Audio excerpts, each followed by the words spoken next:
¿Qué tal? ¿Cómo están todos documentaleros y documentaleras? Aquí estamos súper contentos de compartir una nueva entrevista más en estas pequeñas sesiones que estamos teniendo con los directores invitados a la muestra internacional de cine documental Documenta Querétaro. Y estamos nuevamente en la Casa del Atrio, el hotel donde se están hospedando todos nuestros invitados especiales, que está padrísimo y coqueto. Los invitamos a que chequen por ahí su página web y que lo visiten cada vez que vengan a Querétaro. Y bueno, esta pequeña sesión de preguntas y respuestas la vamos a estar haciendo en inglés, porque somos muy internacionales acá en Documenta Querétaro ahora. Esperamos que, bueno, me disculpo por adelantado si tengo algunos problemas de acento por ahí, pero todo sea por amor al arte y a las respuestas de los directores. Hoy aparte es una ocasión muy especial porque tenemos el estreno latinoamericano de esta película, Little People, Big Dreams, dirigida por Mak Chun Kit, que es quien nos acompaña aquí. Hi Mac, how Hola, are you? Good, I'm good. How are you? Great, I'm great. I'm really excited because of meeting you and because of the premiere tonight. So. Thank you. I'm very happy to be here. Great. So tell me, I can imagine that making this documentary was a whole adventure. Tell me a little bit about your experience while making the film. The making of the entire film took about 2 years, Okay. and the filming process took about 1 year. Okay. So exciting is putting it very lightly. It was nerve-wracking sometimes.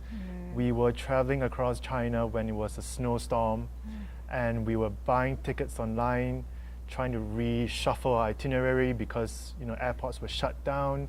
Our characters in the film changed their plans, so it felt a bit like we were chasing real-life events, which is, I think, what documentary should be about.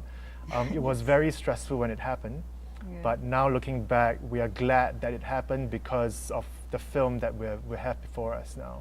How did you first approach this whole topic and these characters that you found?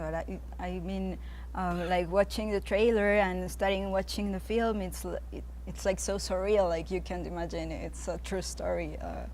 Yes. How did you came to find it? So I was looking for an idea for a documentary for a long time. I waited for a year. I couldn't find anything that really inspired me, and I decided to Google. And I Googled Weird Asia. Okay. And the theme park came up, and I couldn't believe this is in China in the 21st century. So I found out a bit more, and I called my producer in Beijing. And she made contact with the park, and we have permission to film, and we just decided to make the film. It was very clear from the moment I saw what I read online that there was an amazing story that was waiting to be told. Right. But originally I had thought that it's going to be an expose about how horrible the place is, and the world needs to hear how bad and how horrible the theme park is. But then as we started filming, our perception started to change. Right. I would discuss and sometimes fight with my producer from China and go, this place is not so bad, or is it bad for me to feel that it's not bad? So we go back and forth, and I think that's eventually the tone of the film. I wanted to take the audience on an emotional journey, which I had, which is feeling between, is it right, is it wrong, is it right to feel it's right, is it wrong to feel it's wrong? Right. I wanted them to feel that dilemma which I felt throughout. Right. And even up to today, I still feel differently about the park on different days, depending on my mood. Right. Yeah. Your characters in the film, are you still in touch with them? How did you first make the contact with them and get them to be committed to your film? And after that, are you still in touch with them? Yes. Yeah. We first got in touch with the owner of the theme park. Yeah. He had to give the permission for us to film. And then we packed our bags and decided to just stay in the park for a period of time, Right. just to watch, study, and look for characters. So the employees in the park, the Little People employees, understand who we are. They understood who we are. And we just started filming, and we started talking to people to find the good stories, the good characters. At first, most of them thought that we are journalists or a typical TV crew where it's pretty much set up. We spend 3 days and that's it. So by the 7th day that we were there, they were wondering, why are you still around? And why are you just watching us? I said, because we want to make a documentary about your lives, and for it to be real and authentic, we have to observe and spend time with you. I think that's when they started treating us differently. They realized that we are not there for a sensational 5-minute, half an hour short piece about them. They realized that we wanted to hear their stories. We wanted to understand why they are in the park. And they opened themselves up to us, and we became friends. We usually keep in touch using WeChat, which is like the Chinese WhatsApp.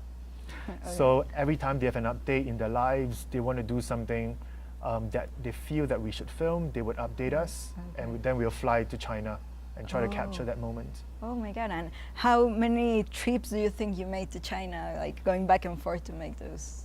We lost count. There's some of the trips where it's a very last minute trip, but it's an important scene where my team, my producer in China would just go with a cameraman because it's a lot nearer from Beijing. But most of the time we fly out and meet together. We film over a period of a year, so we make quite a few trips back and forth. Yeah.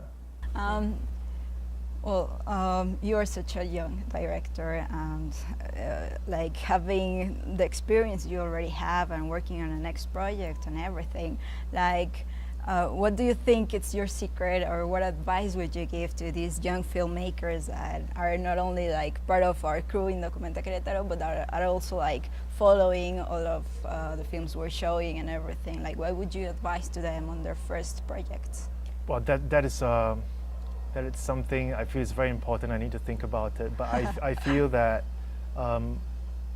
perhaps a lot of things has to do with luck or destiny or whatever you call it.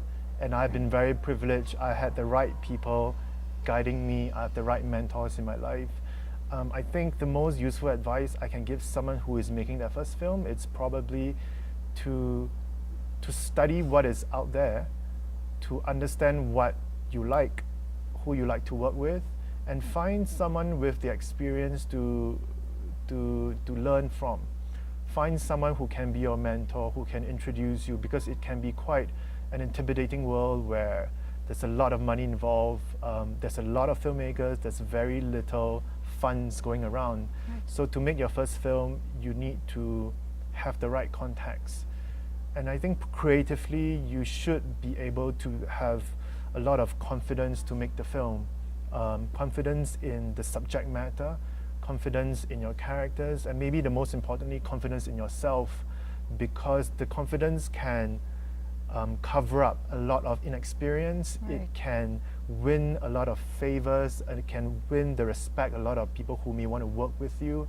And I think if all the stars are aligned, hopefully you would have a good film in the making, I think. And that's so great. Well, it's so great talking to you, Mac. We have been blessed actually by the coincidence of you being in Mexico while we are making this festival. So I mean, this had a purpose. we think. We are really hoping you are enjoying your stay here, and that we will see you back here again very soon. Para todos los documentaleros y documentaleras que nos están viendo, muchas gracias por acompañarnos una vez más aquí en nuestro videoblog de Documental Querétaro. No olviden suscribirse para ver más sorpresas y más del material que tenemos preparados para todos ustedes, no solo dentro de esta muestra internacional de cine documental, sino para los futuros eventos que tenemos planeados por ahí. También agradecemos de nuevo a la Casa del Atrio por hospedar no solo a nuestros invitados especiales, sino también estas sesiones de preguntas y respuestas. Muchas gracias a todos, muchas gracias a Mac otra vez, y seguimos en contacto. Muchas gracias.